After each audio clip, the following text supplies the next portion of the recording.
नमस्ते। और आज 7 नंबर टेस्ट पेपर है और ये पेपर आप पहले ऐप में देंगे और उसके बाद आपको यहाँ सॉल्यूशन देखने को मिलेगा।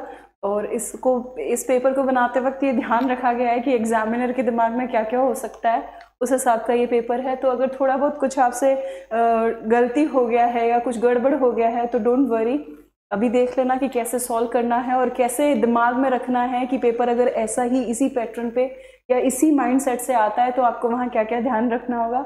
इसलिए आज मैं आपको कोई ज़्यादा डाटाज या ज़्यादा रिवीजन नहीं दूंगी। जो मुझे लगता है कि जहाँ रुकना है, जहाँ मुझे आपको समझाने की ज़रूरत है, ऐसे तो इन 35 दिन या आज 35वीं क्लास है तो 34 डेज में मैं बिना आपसे मिले, बिना आपको देखे, मैं बहुत कुछ चीज़ें एब्जॉर्व कर गई हूँ, आपकी समझ गई हूँ कि आप कहाँ कहाँ मुश्किल में पड़ेंगे। पता नहीं कैसे हुआ है ये, हो सकता है गॉड गिफ्ट हो, पर मैं इधर से समझ गई हूँ कि आपको कहाँ कहाँ प्रॉब्लम आ सकती है। तो वो जगह मैं आज आपको बता के जाऊँगी और कल मैं आपको लास्ट बार मिलूँगी जब मैं आपको करंट का वो परफेक्ट मटेरियल बता दूँगी कि ये एग्जामिनर इस अप्रोच के साथ आपको पूछ सकता है। बस और आज शुरू करते हैं सॉल्यूशन।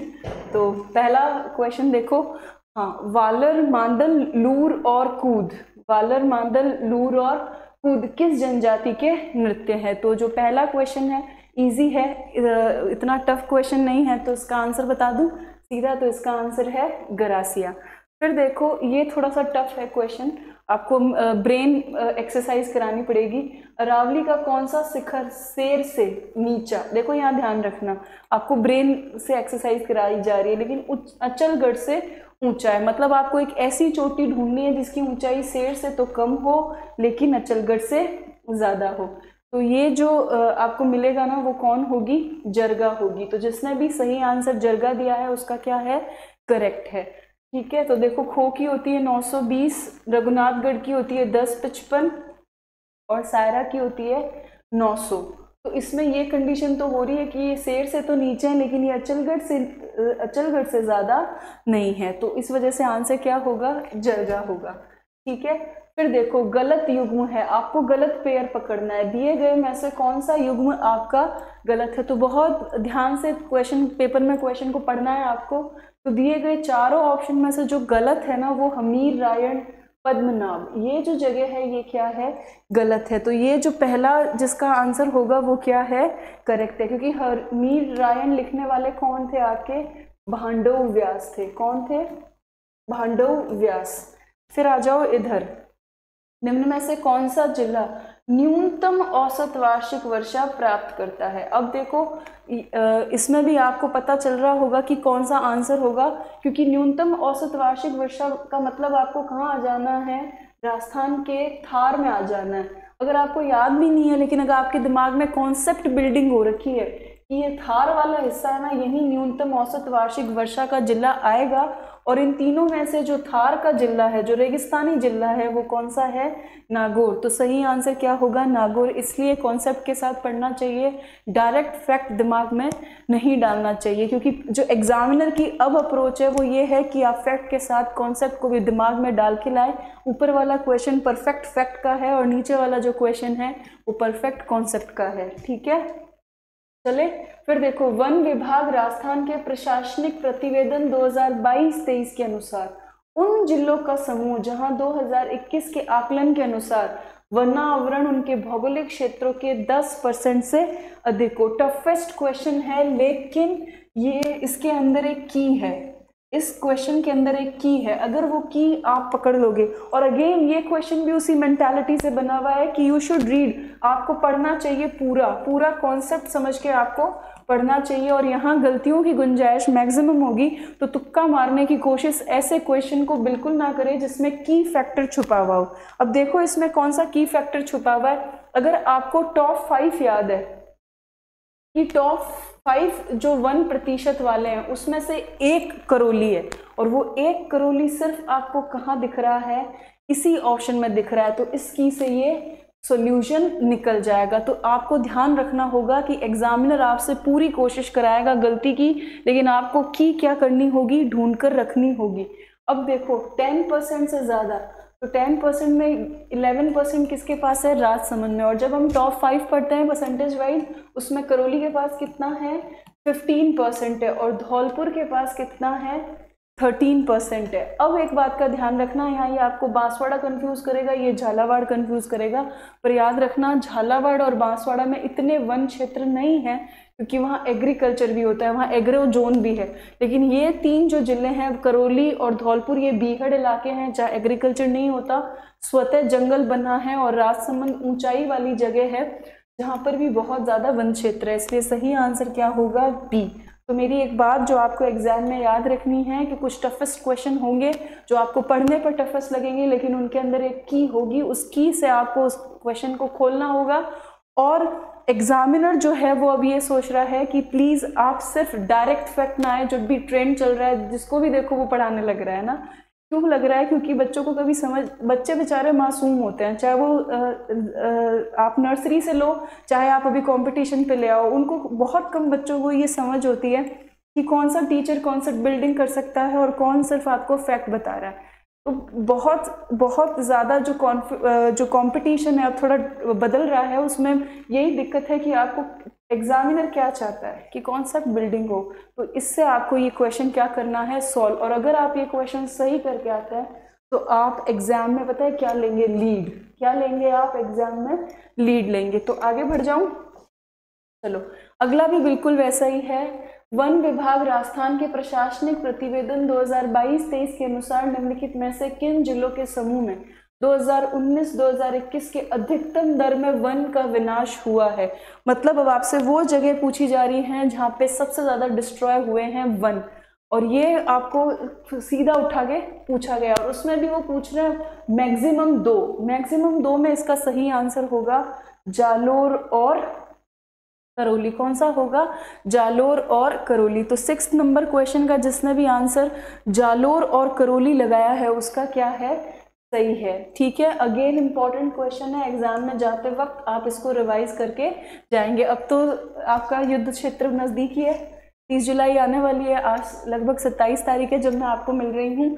हाँ, अगला question, Rajasthan state environment policy सर्वप्रथम किस वर्ष लागू की गई? इजी है, किस वर्ष लागू की गई? 2010 में। बट यहाँ पे आपको एक चीज याद रखनी है, वो ये याद रखनी है कि इसी साल 5 जून 2023 को राजस्थान गवर्नमेंट ने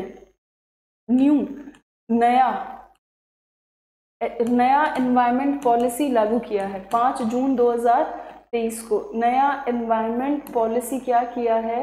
लागू किया है। तो वो आपको क्या रखना होगा?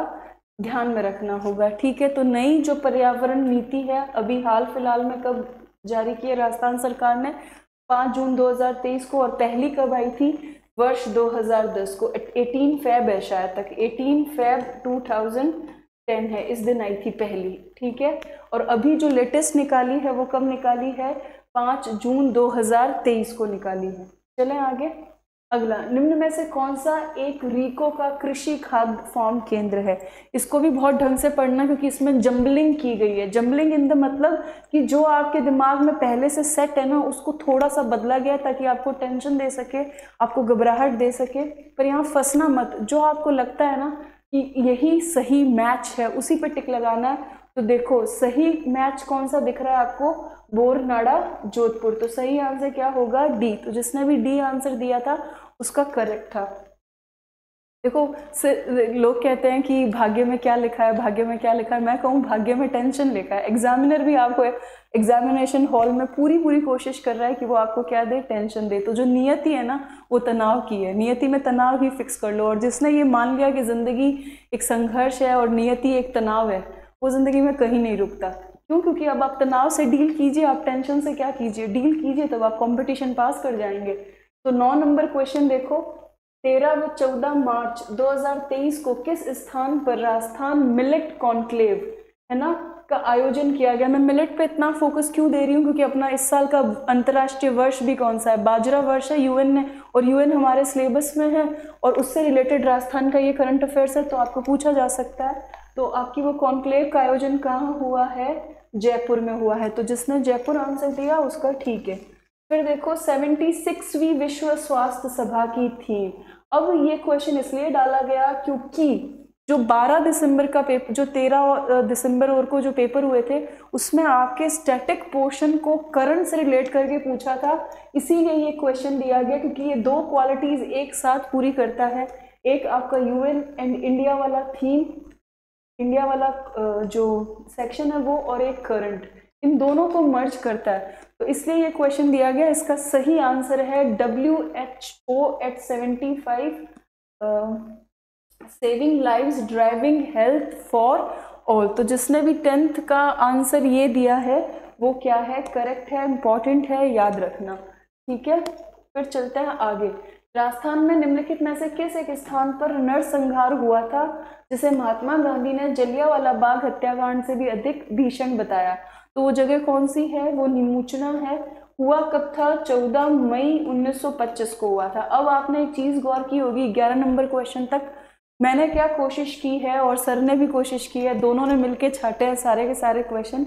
हमने ये करा है कि आपको 1-2 क्वेश्चन इजी दिए हैं, फिर आपको तीसरा क्वेश्चन में टफ दिया, जैसा कि पिछले पेपर और पिछले कुछ पेपर्स का क्या रहा है, ट्रेंड रहा है, जिसमें एग्जामिनर ने 2 क्वेश्चन में आपको इजी दिया है और फिर आपको फिर से क्या दे दिया है, टफ। अब इस कंडीशन में आपको डिसीजन लेना होगा, आपको निर्णय लेने होंगे, और जो बेहतर निर्णय तनाव में ले लेगा वो एग्जाम क्या कर जाएगा, पास कर जाएगा। तो उसकी प्रैक्टिस हम चाहते हैं कि आप 30 तारीख को है, आप 27 को करें, 3 दिन पहले आप लें कि अगर ऐसा क्वेश्चन पेपर आए तब आपके डिसीजंस क्या होंगे, ठीक है।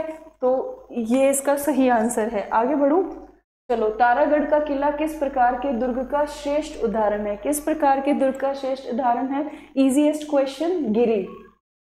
चलते हैं आगे। हाँ, 13, सुरजन, अहमद अली, रामलाल, श्री किशन और साधुराम किस शैली के प्रमुख चित्रकार थे? तो कौन से शैली के प्रमुख चित्रकार थे? इजी क्वेश्चन है, लेकिन बहुत अंदर तक बहुत सारे नाम देके आपको डरा रहा है। वो कह रहा है अच्छा आते हैं क्या, ये क्या कर रहे हैं, आपको डराया जा रहा है, पर डरना नहीं है। अगर 2 भी फैमिलियर है तो टिक लगा देना, बूंदी। क्या है सही आंसर इसका?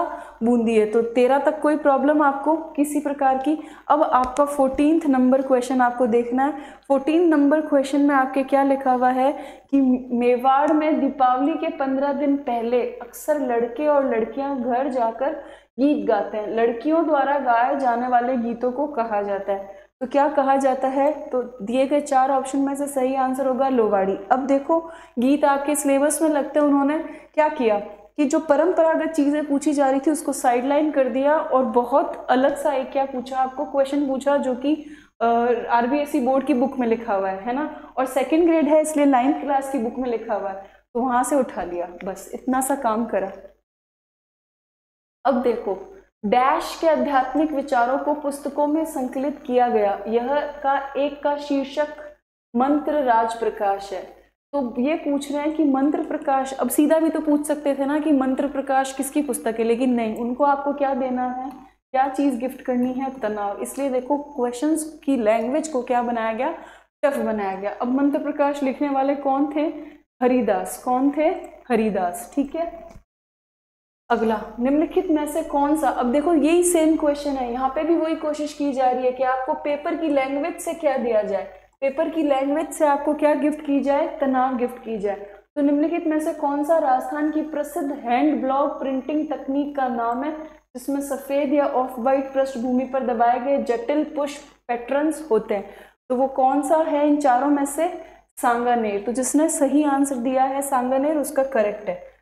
फिर देखो 2023 में, अब सबसे अच्छा क्वेश्चन मानती हूँ मैं इसे, क्योंकि आप लोगों ने बहुत से वीडियोस देखे होंगे करंट अफेयर्स के हर जगह, और उन हर जगह के वीडियोस में आपने कहीं ये नहीं पढ़ा होगा कि महंगाई राहत शिविर मिशन मोड गतिविधि के तहत कितने शिविर, सब बात बता दी उन्होंने कब से कब तक लगेगा। लेकिन जो एग्जामिनर है वो ये सोचता है कि ठीक है, मुझे पता है तुम सब ये पढ़ रहे हो, तो तुम मुझे ये बताओ कि शिविर कितने लगेंगे। तो जब आप न्यूज़पेपर पढ़ोगे ना, तो न्यूज़पेपर में ये इन्फॉर्मेशन दी हुई थी कि कितने शिविर लगेंगे, तो कितने शिविर लगेंगे? 2700। इंपॉर्टेंट क्वेश्चन है, एज इट इज वापस रिपीट हो जाएगा, ठीक है, एज इट इज एग्जाम में आ सकता है। फिर देखो स्पेन और फ्रांस। फ्रांस क्यों उठाया गया? फ्रांस इसलिए उठाया गया क्योंकि फ्रांस भी अभी क्या कर रहा है, जल रहा है। फ्रांस भी क्या कर रहा है, अभी एजिटेशन में है। एजिटेशन मतलब वहाँ पर भी बहुत दंगे, अराजकता फैली हुई है। तो फ्रांस इस अभी पूरे के पूरे न्यूज़ चैनल में बहुत चर्चा में रहा है। तो फ्रांस और स्पेन के बीच में जो है वो आपसे पूछी जा सकती है। तो फ्रांस और स्पेन के बीच में जो है वो है आपके पिरेनिज। तो आप किसको, जिसने पिरेनिज आंसर दिया उसका करेक्ट है। फिर बरमूडा है ना, बरमूडा ट्रायंगल है। बरमूडा ट्रायंगल इंपॉर्टेंट है, पहले भी कहा था कि याद रखना। इस बार आपसे टफ क्वेश्चन पूछा है।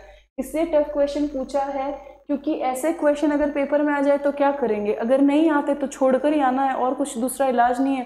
क्योंकि अगर आप तुक्का लगाओगे तो आप नेगेटिव लोगे और फिर आपकी 40% जो जादुई आंकड़ा आपको छूना है वो आप नहीं छू पाओगे। तो अगर इस वक्त आपको नहीं पता है कि बरमूडा क्या है, लेकिन आपकी एक चीज मदद कर सकती है, वो है कॉमन सेंस। वो कौन है, कॉमन सेंस। अब आप ये देखो, बरमूडा ट्रायंगल में सारे हवाई जहाज और सब क्या जाते हैं अंदर की तरफ, यानी कि वहां पे लो प्रेशर का तो जोन है ही नहीं। वहां कौन सा जोन है, वहां पे हाई प्रेशर का जोन है। तो उत्तरी अटलांटिक का हाई प्रेशर का जोन क्या कहलाता है, आपका बरमूडा। फिर देखो हिंद महासागर, मोस्ट इंपॉर्टेंट क्वेश्चन जो आपको पूछा जा सकता है महाद्वीप और महासागरों में से। आपको याद रखना है कि हिंद महासागर का सबसे बड़ा द्वीप कौन सा है। इस अभी इंडियन ओशन वैसे भी बहुत ज़्यादा चर्चा में है, तो आपको याद रखना होगा। इसीलिए आज मैंने बहुत ज़्यादा नहीं, जो कुछ बच्चों के मैसेज आ रहे थे कि मैम आप सिर्फ वो चीज़ें बता दीजिए महाद्वीप महासागरों में जो थोड़ी थोड़ी इंपॉर्टेंट है, तो वो मैं निकाल के लाई हूँ। ये अफ्रीका कॉन्टिनेंट है, अफ्रीका। अफ्रीका के पास जो ये अलग होकर पड़ा है ये मेडागास्कर है। ये जो मेडागास्कर है ना, ये हिंद महासागर का सबसे बड़ा द्वीप है। तो सही आंसर क्या होगा, मेडागास्कर।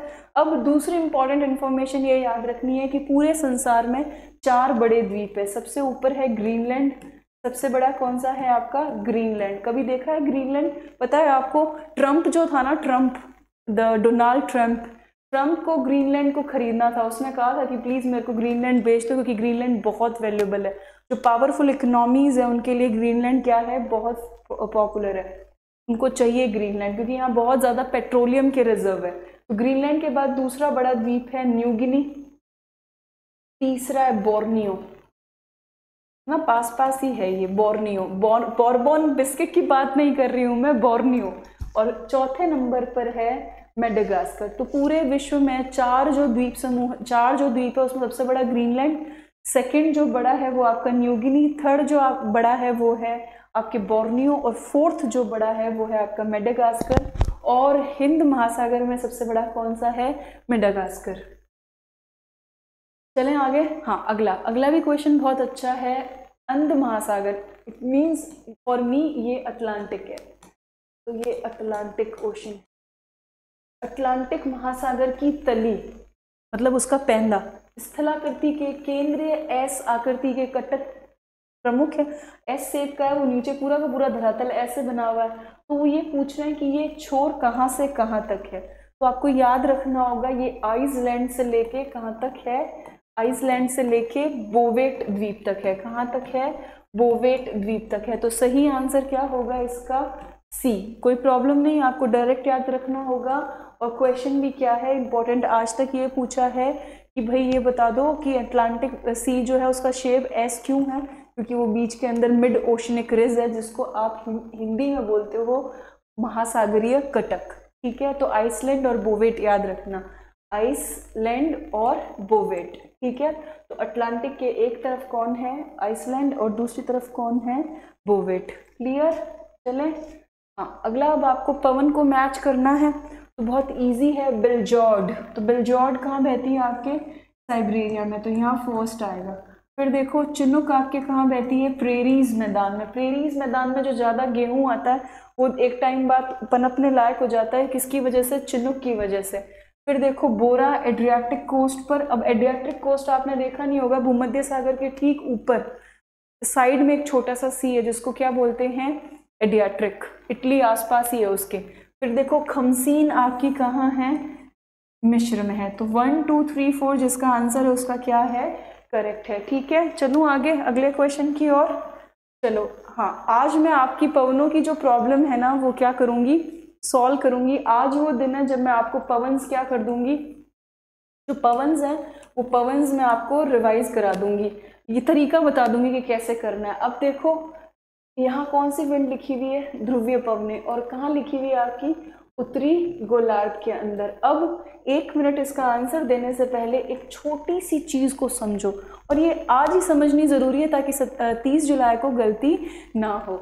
अब देखो पहले याद करो ट्रेड विंड्स को, और सिर्फ किसमें याद रखनी है आपको, तरीका गौर से सुनना, बहुत गौर से, पूरा ध्यान मेरे आवाज़ पर और मेरे बनाए गए फोटोग्राफ तक, ताकि 30 जुलाई को जब पवन की डायरेक्शन पूछे तब आपसे गलती ना हो। ठीक है, तो देखो उत्तरी गोलार्ध, सिर्फ उत्तरी गोलार्ध में याद करना, जो उत्तरी गोलार्ध की डायरेक्शन हो उसको उल्टा कर देना जब दक्षिणी गोलार्ध की पूछे। अब ट्रेड विंड्स की डायरेक्शन उत्तरी गोलार्ध में पड़ रहे हैं, नॉर्थ हेमिस्फीयर लिख रही हूं मैं यहाँ पे, और गौर से देखना आप लोग। अब क्या करेंगे, अब बहुत सिंपल सा काम करेंगे, यहाँ कंपास बना लेंगे, यहाँ लिखेंगे नॉर्थ, यहाँ लिखेंगे साउथ, यहाँ लिखेंगे ईस्ट, यहाँ लिखेंगे वेस्ट, यहाँ लिखेंगे नॉर्थ ईस्ट, और यहाँ लिखेंगे साउथ वेस्ट। अब एक बात ध्यान रखना, एक फॉर्मूला को ध्यान रखना, एक फॉर्मूला ये है कि जो डायरेक्शन ट्रेड विंड की होगी is equal to polar winds, वही पोलर विंड्स की होगी। क्यों होगी, क्योंकि ये दोनों बहनें हैं, ये दोनों, इन दोनों की माँ है टेम्परेचर प्रेशर बेल्ट, तापीय दाब पेटी। तापमान की वजह से जो दाब पेटियां बनी हैं, तापमान की वजह से जो दाब पेटियां बनी हैं वो दो हैं, एक ट्रेड विंड्स वाली हैं और एक पोलर वाली है। क्योंकि ये दोनों बहनें हैं इसलिए उत्तरी गोलार्ध में इनकी डायरेक्शन हमेशा क्या रहती है, हमेशा एक जैसी रहती है। कैसी रहती है, एक जैसी ही रहती है। तो आज का एक साथ 2 याद हो गया, और ये इंपॉर्टेंट हो रहा है, आपसे क्वेश्चन पूछा जाएगा। तो ट्रेड विंड्स की डायरेक्शन भी क्या होती है, नॉर्थ ईस्ट से साउथ वेस्ट, और पोलर विंड्स की भी डायरेक्शन क्या होती है, नॉर्थ ईस्ट से साउथ वेस्ट। गौर से देखो, अगर बनाना चाहते हो तो बना भी लो ताकि बाद में आपको क्या नहीं हो, प्रॉब्लम नहीं हो। अब आप कहोगे कि मैम हम कैसे याद करेंगे, अब पोलर्स की भी देख लो, ये 90 डिग्री लैटिट्यूड है, पेन का कलर चेंज कर रही हूँ ताकि याद रहे, और ये नीचे वाला लैटिट्यूड है, तो ये भी ऐसे ही आती है, और जो डायरेक्शन उनकी है वही डायरेक्शन किनकी रहती है, इनकी रहती है। तो ये फॉर्मूलाज आपको याद रखना होगा, ये फोटोग्राफ दिमाग में रखनी होगी, और ये किसके लिए है, उत्तरी गोलार्ध के लिए है, तो कोई प्रॉब्लम नहीं। अब बात कर लेते हैं वेस्टर्लीज की, किसकी, वेस्टर्ली की। ये स्क्रीनशॉट ले लेना, इधर बना रही हूँ वेस्टर्लीज एक बार, ताकि आपको क्लियर डिफरेंस दिखे। जब तक क्लियर डिफरेंस नहीं दिखेगा तब तक कुछ नहीं होगा। अब अपन बनाते हैं अपनी वेस्टर्लीज, ठीक है। तो ये तरीका समझ में आया कि trade winds equal to polar winds, क्योंकि दोनों उससे बनती हैं, दबाव से बनती है, और दोनों की आपको कौन सी डायरेक्शन याद रखनी है, उत्तरी गोलार्ध की। उत्तरी गोलार्ध की नॉर्थ ईस्ट से साउथ वेस्ट होती है, तो दक्षिणी गोलार्ध में उल्टा कर देना, इसको कर देना साउथ ईस्ट से नॉर्थ वेस्ट, किस में कर देना, दक्षिणी गोलार्ध में। और ये फॉर्मूला फिर किस पे अप्लाई करना होगा आपको, पोलर विंड्स पे भी, क्योंकि ये देखो ट्रेड विंड्स और पोलर विंड्स दोनों क्या है, इक्वल्स टू है, बहने हैं दोनों। अब देखो आपको पछुआ पवनों की डायरेक्शन यही याद करवा देती हूँ ताकि कोई पंगा नहीं हो। तो पहले अपन किस में याद करेंगे, नॉर्दर्न हेमिस्फीयर में याद करेंगे। तो देखो ये नॉर्दर्न हेमिस्फीयर में जो आपकी पछुआ पवनें होती हैं उसको देखो, और मेरा हिंदी का थोड़ा थोड़ा स्पेलिंग गलत हो जाए तो प्लीज़ माफ़ कर देना। ऐसे अब अलग कलर का पेन लेकर अपन बना लेते हैं। येलो दिख जाएगा ना क्लियर, इसमें कोई प्रॉब्लम नहीं होगी ना, पर येलो इतना बोल्ड नहीं रहेगा, तो अपन ये ले लेते हैं, ल्यूमिनस वाला ले लेते हैं। हाँ, तो अब यहाँ फिर से क्या बनाते हैं, कंपास बनाते हैं। यहाँ लिखते हैं नॉर्थ, यहाँ लिखते हैं साउथ, यहाँ लिखते हैं वेस्ट, यहाँ लिखते हैं ईस्ट। ये डायरेक्शन है आपकी साउथ वेस्ट, और ये डायरेक्शन है आपकी नॉर्थ ईस्ट। यानी कि जितनी भी पछुआ पवनें होंगी वो उत्तरी गोलार्ध में हमेशा कौन सी डायरेक्शन से चलेगी, साउथ वेस्ट से चलेगी, और किधर की चलेगी, नॉर्थ ईस्ट की ओर। अब दिमाग की बत्ती चलाओ, जो भी ट्रेड विंड और पोलर विंड की डायरेक्शन होगी नॉर्दर्न हेमिस्फीयर में उसको उल्टा करके लिख दो। ये देखो साउथ वेस्ट से नॉर्थ ईस्ट कौन सी विंड्स होगी आपकी, पोलर। अब आपकी प्रॉब्लम सॉल्व, आपको रटना नहीं पड़ेगा। अब अगर कोई मुझसे पूछे कि उत्तरी गोलार्ध के अंदर आप ट्रेड विंड का डायरेक्शन लिखो तो मैं लिख दूंगी। अगर कोई मुझसे पूछे पोलर विंड का लिखो तो मैं पोलर विंड को भी यही बता दूंगी। अगर मुझसे पूछे कि आप पछुआ पवने की बताओ, मैं इसको उठा के यहाँ लिख दूंगी। ये डायरेक्शन हो गई पोलर की, तो ये ट्रेड विंड और पोलर विंड, और ये किसकी हो गई आपकी पछुआ पवनों की। ये तो बात करी हमने उत्तरी गोलार्ध की, और इसका ठीक उल्टा आप कहाँ कर देंगे, दक्षिणी गोलार्ध में। बस प्रॉब्लम सॉल्व। तो आज आपकी जो विंड्स की प्रॉब्लम 2 दिन पहले सॉल्व की है उसको अच्छे से रखना। इस पूरे का स्क्रीनशॉट ले लो, इसमें एकदम क्लियर हट गई हूँ, तो आपको ये पूरा का पूरा चीज़ क्या रहेगा, याद रहेगा। वैसे जब कभी, अब आपकी बहुत कमेंट्स की डिमांड आ रही है मैम पढ़ाओ, तो सर ने कुछ मन बनाया है और मैं अपना समय कैसे निकालूंगी आई डोंट नो, पर अब निकालना पड़ेगा लगता है। तो उस समय जब आप मुझसे पढ़ेंगे तब आपको और अच्छे से समझ में आ जाएगा। अगला देखो, एकमात्र पवन, इम्पॉर्टेंट। एकमात्र पवन जो निम्न अक्षांशों से उच्च अक्षांशों की ओर चलती है वो कौन सी है। तो एकमात्र पवन जो निम्न अक्षांशों से उच्च अक्षांशों की ओर चलती है वो कौन सी है आपकी, वो पवन, वो आपकी पवन है पछुआ पवने। कौन सी पवने हैं, पछुआ पवने, है ना। अभी उनकी डायरेक्शन अपन ने बनाई। हाँ, भारत में दक्षिण पश्चिमी मानसून काल में अंतरा उष्ण कटिबंधीय अभिसरण मेखला, जिसको बोलते हैं ITCZ, खिसक जाती है। वो ये पूछ रहे हैं कि वो किस ओर खिसकेगा, तो ये तो कोई पूछने की बात ही नहीं हुई। किधर की तरफ खिसकेगा, उत्तर की ओर, क्योंकि कर्क रेखा कहाँ है, उत्तर की ओर है। तो कर्क रेखा के ऊपर ऊपर, हिमालय के ऊपर पूरा का पूरा ITCZ क्या हो जाएगा, शिफ्ट हो जाएगा।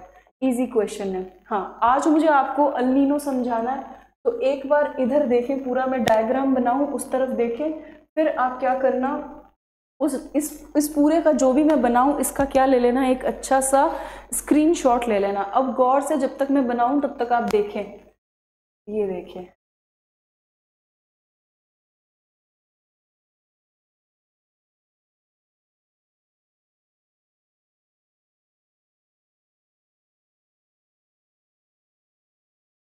बनाऊं तब तक आप लोगों को क्या करना होगा, स्क्रीन पर ही देखना होगा। एक बार आंसर देने के चक्कर में आप ना फंसें, ठीक है। तो पहले ढंग से देखें, आज समझ लोगे ना, छोटा सा कॉन्सेप्ट है, फिर वो आगे क्या रहेगा, काम आएगा, फिर आपको प्रॉब्लम नहीं होगी आगे, वरना आपको आगे थोड़ी थोड़ी एग्जाम में क्या हो सकती है, प्रॉब्लम हो सकती है। अब मैं अलग कलर का पेन लेके लिख दूंगी तो आपको प्रॉब्लम नहीं होगा। ये है आपका उत्तरी अमेरिका, और हिंदी में ही लिखूंगी। हिंदी हमारी मातृभाषा है, मुझे बोलनी भी अच्छी लगती है, बस थोड़ा मीडियम का इसलिए दिक्कत हो गया क्योंकि पढ़ाई दूसरे मीडियम में करा दी। तो देखो ये है कौन सा, दक्षिण अमेरिका, ठीक है। और ये है आपकी ऑस्ट्रेलिया, है ना, रूठी रानी है ना ऑस्ट्रेलिया अपनी, मैं इसको लिख दूँ रूठी रानी, उम्मदे की जगह इसको बना दिया। और ये है आपका एशिया। अब देखो नॉर्मल कंडीशन को देखो, नॉर्मल कंडीशन में क्या होता है, यहाँ आपका पेरू का कोस्ट है, किसका कोस्ट है, पेरू का कोस्ट, ये पूरा पेरू का कोस्ट है। अब ये पूरा जो है वो प्रशांत महासागर है। कौन सा महासागर है, प्रशांत महासागर। अब ट्रेड विंड्स क्या करती है नॉर्मल कंडीशन में, कौन से कंडीशन में, नॉर्मल कंडीशन में यहाँ के गर्म पानी को, इस जगह के गर्म पानी को, देखो ट्रेड विंड्स कब, जब सूर्य भगवान यहाँ मौजूद है, दक्षिणी गोलार्ध में मौजूद है, यहाँ का पानी गर्म होगा, तो यहाँ के गर्म पानी को वो आगे धकेलती है और कहाँ ले जाती है, यहाँ ले आती है, इस जगह ले आती है, देखो इस इलाके में यहाँ शिफ्ट कर देती है। पूरी की पूरी ट्रेड विंड्स जो सदर्न हेमिस्फीयर की ट्रेड विंड्स है, यहाँ के गर्म पानी को ट्रेड विंड्स धक्का लगाकर कहाँ लेकर आ रही है, यहाँ ला रही है। और जब गर्म पानी यहाँ आ रहा है तो यहाँ प्रेशर का जोन कौन सा बनेगा, लो प्रेशर जोन, निम्न दबाव का क्षेत्र बनेगा। किसका बनेगा, निम्न दाब का क्षेत्र, क्योंकि गर्म पानी है ना तो दबाव क्या रहेगा, कम रहेगा। और यहाँ पर प्रशांत महासागर का पानी जो ठंडा है वो नीचे से ऊपर आएगा और ऊपर कौन सा पानी इकट्ठा हो जाएगा, ठंडा पानी इकट्ठा होगा। और ठंडा पानी का दाब हमेशा ज़्यादा होता है, तो ये उच्च दाब का क्षेत्र बनेगा। और इसी वजह से ट्रेड विंड जो है वो हमेशा इधर से किधर बहेगी, इधर की तरफ, और एक टाइम बाद भारत में क्या करेगी, मॉनसून को एक्टिव करेगी और मॉनसून को एक्टिव कर कर बारिश करेगी। ये तो बात हुई नॉर्मल कंडीशन की। ये जो सब कुछ बना के बताया है वो सारा कैसा कंडीशन है, नॉर्मल। लेकिन कई बार आपको कहते हैं ना ग्लोबल वार्मिंग का ध्यान रखो, अगर पृथ्वी ज़्यादा कम गर्म नहीं हुई तो गड़बड़ हो जाएगी। तो कई बार ऐसी कंडीशन होती है, कई बार ऐसी कंडीशन होती है कि इस जगह का पानी गर्म रह जाता है और यहीं रह जाता है, और यहीं रह जाने के कारण ये ट्रेड विंड्स इस पानी को कहाँ नहीं धकेल पाती, यहाँ नहीं धकेल पाती। उस वजह से डिसबैलेंस हो जाता है, यहाँ पे अच्छा लो प्रेशर नहीं बन पाता, और अच्छा लो प्रेशर नहीं बनने के कारण इस अल नीनो की वजह से यहाँ पर बारिश, भारत में बारिश कम होती है। लेकिन पेरू के कोस्ट पे बहुत बारिश होती है, और उसी वजह से पेरू के लो कोस्ट में उस समय क्रिसमस का मौसम चल रहा होता है, और अल नीनो छोटे बच्चे को बोलते हैं, तो वो उस हिसाब से अल नीनो नाम डाल देते हैं। तो यहाँ के लिए तो अच्छी है, लेकिन इंडिया के लिए अच्छी नहीं है। और ये कब होती है, जब ये ठंडी की बजाय क्या हो जाती है, गर्म हो जाती है। तो आसान भाषा में अल नीनो इसको कहते हैं। अब अपन पढ़ते हैं अपने क्वेश्चन की ओर। आशा करती हूँ आपने अच्छे से क्या ले लिया होगा, स्क्रीनशॉट ले लिया होगा। अब एक बार इरेज करना पड़ेगा क्योंकि आपको क्वेश्चन दिखाना है ना, इसलिए। तो अब देखो क्वेश्चन को। हाँ, अब क्वेश्चन पूछ रहा है कि अल नीनो जो भारतीय मानसून को प्रभावित करती है, नॉर्मल कंडीशन में ये नहीं कह रहा है कि जब अल नीनो प्रभावित कर रही है तब वो क्या होगी। तो वो देखो वो कौन सी धारा होगी, एक गर्म महासागरीय जल धारा होगी जो उत्तर से दक्षिण की ओर प्रवाहित होगी। तो सही आंसर क्या होगा, डी। चलो, उसका ठंडा रहना जरूरी है ताकि उसका गर्म को जो ट्रेड विंड्स है वो आगे ले जाएगी, फिर नीचे से जो ऊपर आएगी वो पेरू की कौन सी धारा होगी, ठंडी। लेकिन उस वक्त जब अल नीनो होता है तब कंडीशन उल्टी हो जाती है। निम्न में से वर्षा की न्यूनतम परिवर्तनशीलता पाई जाती है। तो इसका आंसर बताओ, वर्षा की न्यूनतम परिवर्तनशीलता कहाँ है। मतलब ऐसी जगह जहाँ लगातार बारिश होगी ही होगी, जहां आप ये नहीं कह सकते कि बारिश कम बारिश ज्यादा। तो ऐसी कौन सी जगह दिख रही है आपको जो सबसे ज्यादा ग्रीन होगी, असम। कौन होगा वो, असम। आगे चलो, अगला, निम्न में से कौन सी नदियां पूर्वी घाट से निकलती है। इजी क्वेश्चन है, आपको बेसिकली दिमाग में एक डायग्राम रखना है कि जो रिवर है वो कौन सी है जो पूर्वी घाट से निकल रही हैं, और वो कौन सी रिवर है जो पश्चिमी घाट से निकल रही है। अगर दिमाग में वो डायग्राम है तो ये क्वेश्चन सॉल्व हो जाएगा। और 9th क्लास की जो हमारा भूगोल करके एक बुक लगती है, शायद अब लगती है नहीं लगती, उसमें ये डायग्राम बना हुआ है और वहीं से ये क्वेश्चन उठाया गया। लेकिन कितना टफ लग रहा है ना। तो इसका सही आंसर है नागावली और वंशधारा। तो 28 में जिसने आंसर 4 दिया है, कौन सा दिया है, 2nd and 4, तो उसका सही है, बी आंसर सही है इसका। ठीक है, चले। हाँ, अब देखो कोलार तवा है, वो बेसिकली उसको लिख दिया है तवा ना, ये तवा है। कोलार, तवा और कुंडी ये किसकी सहायक नदियां हैं। तो बताओ 29 नंबर क्वेश्चन किसकी है, इजी है, किसकी है ये, नर्मदा की। ठीक है, फिर चलते हैं आगे। कावेरी नदी द्रोणी का इम्पॉर्टेंट, क्यों इम्पॉर्टेंट है, इसलिए इम्पॉर्टेंट है क्योंकि ये पूछ रहा है कि सबसे कम प्रतिशत। अब हमको सिर्फ इतना पता है कि कावेरी दक्षिण भारत की नदी है। अब दक्षिण भारत में देखो आपको चारों उठा के दे दिए, केरल, तमिलनाडु, कर्नाटक और आंध्र प्रदेश। अब क्या करोगे, तो याद रखना कावेरी का सबसे कम प्रतिशत कहाँ है, केरल में। कहाँ है, केरल। वो कहती है आई एम सॉरी मैं केरल नहीं जाऊंगी, ज़्यादा बहुत दूर पड़ जाता है, मैं खुश हूँ आंध्र प्रदेश, कर्नाटक, तमिलनाडु के साथ। ठीक है, केरल जाते जाते उसके रास्ते में उसको क्या दुखने लग जाते हैं, पैर दुखने लग जाते हैं, बोलते प्लीज़ अब नहीं चला जाएगा। तो केरल में सबसे कम है। फिर आगे चलते हैं। हाँ, ये भी क्वेश्चन इसलिए लाया गया है क्योंकि यूएन सिलेबस में लगाया गया है, और अभी सीरिया और लेबनान में बहुत वो सीरिया वैसे भी अभी गृह युद्ध से जूझ रहा है, तो मुझे लगा कि ये क्वेश्चन आपसे पूछना चाहिए। तो संयुक्त राष्ट्र सुरक्षा परिषद में प्रथम बार निषेधाधिकार, वीटो, भाई पहली बार वीटो किस संदर्भ में आया था, और सीरिया लगातार न्यूज़पेपर की शान है इसलिए ये बनाया गया है। तो कब आया था, सीरिया और लेबनान से विदेशी सेनाओं की वापसी को लेकर। तो फर्स्ट आंसर होगा। फिर देखो निम्नलिखित में से कौन सा पंचशील सिद्धांत नहीं है। इस बार उल्टा पूछा, इस बार ये नहीं पूछा कि भाई कौन सा है, ये बताओ कौन सा नहीं है। तो दिए गए चारों में से आराम से इसकी हिंदी सोच लो और उसके बाद निर्णय लेना, जल्दी जल्दी जल्दी जल्दी मत लेना। तो जब आप इसके अर्थ को समझेंगे तो सही आंसर पता है कौन सा होगा, फोर्थ, अंतर्राष्ट्रीय विवादों में मध्यस्थता द्वारा निपटारा नहीं है, ये पंचशील का हिस्सा नहीं है। ठीक है, अगला, हाँ, जो न्यासिता परिषद है आपकी ट्रस्टशिप काउंसिल है, उसने किस दिनांक से अपने काम करने स्थगित कर दिए थे। तो वो डेट आपको याद रखनी है, तो वो डेट कौन सी है, बताएं आंसर, फिर मैं आपको सही आंसर बता देती हूँ। तो वो दिन है 1 नवंबर 1994। इस दिन से उन्होंने छोड़ दिया था, उन्होंने कहा छोड़ देते, अब संभालने देते हैं सुरक्षा परिषद को, दिल तो वही है ना, तो छोड़ दिया उसने, जाने दिया उसने। अब देखो 1990 के दशक में भारत द्वारा पड़ोसी देशों के लिए एक तरफा रियासतें देने को कहा गया। तो 1990 के दशक में, कौन से दशक में, 1990 के दशक में, तो 1990 के दशक में भारत द्वारा पड़ोसी देशों के लिए एक तरफा रियायतें, ये रियासतें लिख दिया, ये रियायतें देने को किसने कहा था, वो किसने कहा था, गुजराल सिद्धांत ने कहा था। तो याद रखोगे, अच्छा क्वेश्चन है, पेपर में आ सकता है। ठीक है, और फिर चलते हैं अपन आगे। 35 नंबर क्वेश्चन में एक ध्यान रखना, फिर से आपको बहुत सारा स्टेटमेंट देके उलझाया जाएगा, लेकिन आपको उलझना नहीं है। ठीक है, आपको बिल्कुल भी क्या नहीं करना है, उलझना ही नहीं है। और तो इसको पकड़ो, इसमें भी पता है क्या छुपी हुई है कि आपको एग्जाम में ये कोशिश करनी है कि जो टफेस्ट क्वेश्चन है ना, उनकी आपको कॉमन सेंस लगा के अपने दिमाग में स्टोर किए गए ज्ञान से की निकालनी होगी। जिस भी वक्त आपको वो की मिल जाएगी, सॉल्यूशन करते वक्त, पढ़ते वक्त, उसी वक्त आपसे गलती की गुंजाइश रुक जाएगी और आपका जो सिलेक्शन है वो क्या होगा, अच्छा होगा। आप मतलब आप नज़दीक होंगे सिलेक्शन के, मैं ये कह सकती हूँ। अब चूंकि मैं तो अभी 35 दिन तक आई हूँ, तब आप मुझे इतना जाने समझो। जब हम लगातार आएंगे, वो भी दिन आएगा जब मैं खूब पढ़ाऊंगी आपको, तब प्रैक्टिस भी कराऊंगी खूब कि कैसे की को पकड़ा जाए। क्यों, क्योंकि एग्जामिनर हमारा रिश्तेदार नहीं है, हम सिर्फ सोच सकते हैं, उसको दिमाग में इमेजिन कर सकते हैं।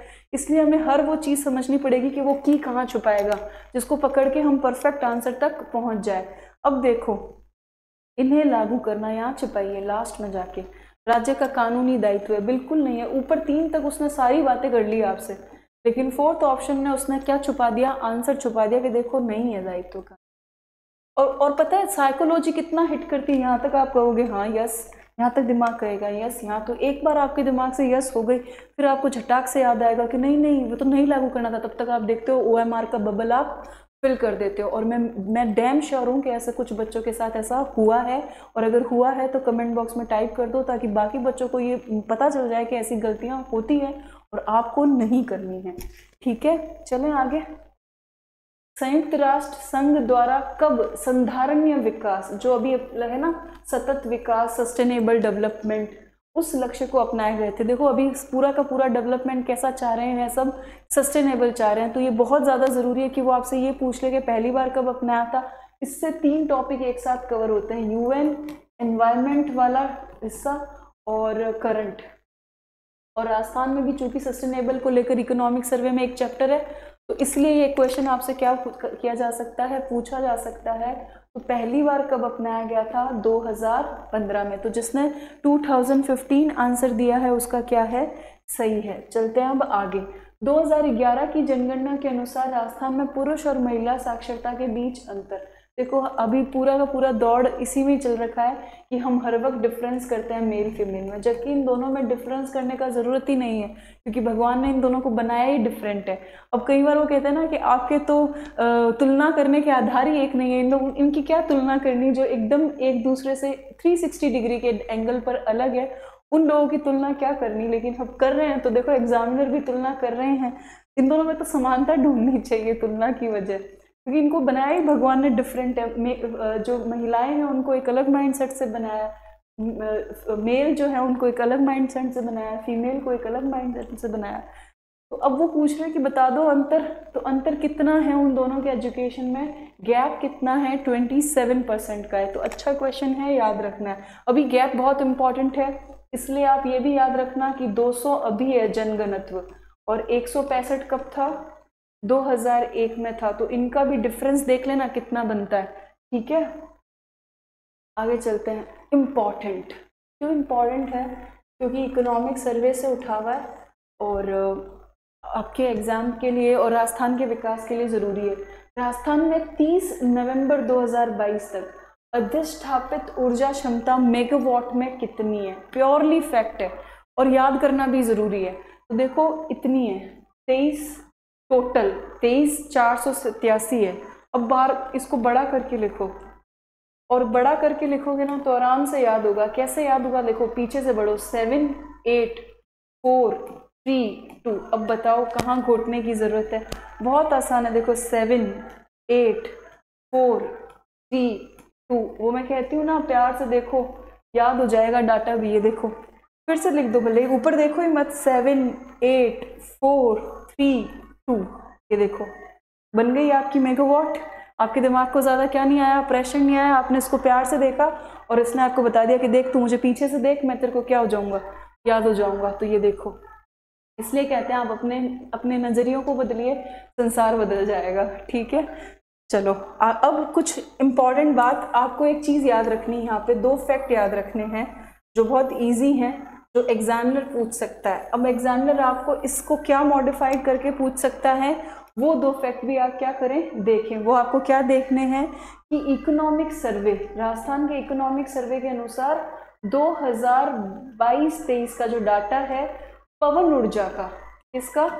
पवन ऊर्जा का, जो एक दिन मैं जिक्र भी किया था कि जाके वो टेबल देखना, वो राजस्थान में कितनी बन रही है?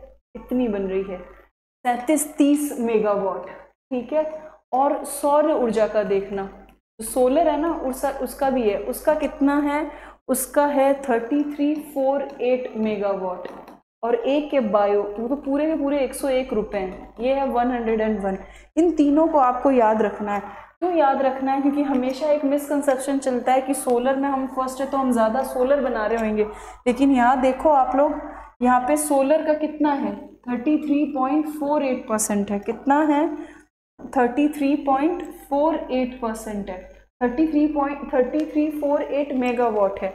लेकिन पवन ऊर्जा का कितना है? 3730। तो किसका ज़्यादा है? पवन ऊर्जा का ज़्यादा है। तो ये एक तो स्टेटमेंट का क्वेश्चन आ सकता है कि भाई जो राजस्थान सरकार से जो बन रही है RREC और RSMML और अन्य निजी परियोजनाओं से जो बन रही है पवन ऊर्जा, वो कम है, सौर ऊर्जा ज़्यादा है। तो ये स्टेटमेंट रॉन्ग होगा, क्योंकि देख लो आपकी सौर कम है, पवन कैपेसिटी क्या है? ज़्यादा है। परफेक्ट भी याद रखना है। परफेक्ट में कुछ नहीं करना, 2 3 के बीच में 7 को बिठाओ और पीछे लिख दो 0, तब आपकी कौन सी एनर्जी हो जाएगी? पवन ऊर्जा। और सौर ऊर्जा में आपको क्या करना है? सॉरी, ये गायब हो गया, 1 मिनट, आ गया वापस। ठीक है, एक बार ऐसे ही गायब हो गया था। हाँ, अब देखो ये आज इतनी सेकंड लास्ट क्लास है, ये नखरे नहीं करे तो क्या करे, है ना? फर्स्ट क्लास में किए थे और आज सेकंड लास्ट में कर रहा है। इसका भी बनता है, इसको ये भी नहीं चाहता कि मैं इसको छोड़ के जाऊं। ठीक है, तो अब देखो सौर का याद करना है आपको। तो सौर में आप क्या याद रखना? 33 लिखना, फिर क्या लिख देना? 48। देखो 4 का दुगुना 8 कर देना और 33 आगे लिख देना। एक बार और देख लो, ताकि आप लोग क्या नहीं करो, भूलो नहीं। ठीक है, भूलना है ही नहीं, आराम आराम से पढ़ना है।